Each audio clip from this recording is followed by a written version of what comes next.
Did you know you breathe in microscopic harmful particles every day? Some of them are toxic and none of them are good for you. Depending on where you live and work, your air may be more harmful.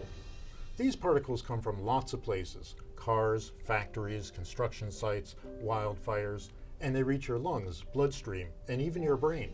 They can damage your breathing and lead to heart disease and even Alzheimer's disease. Over the last 50 years, scientific research has helped cut down on these invisible threats and clean up our air. But if that research stops, this progress will reverse, leading to more suffering. I'm Stuart Batterman, and I study how the environment impacts our health. Government-supported research has led to safer air, saving lives across America.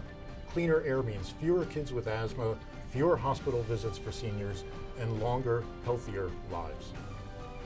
This isn't just about regulations, it's about ensuring everyone can enjoy clean, safe air. Researching cleaner air isn't political, it saves lives.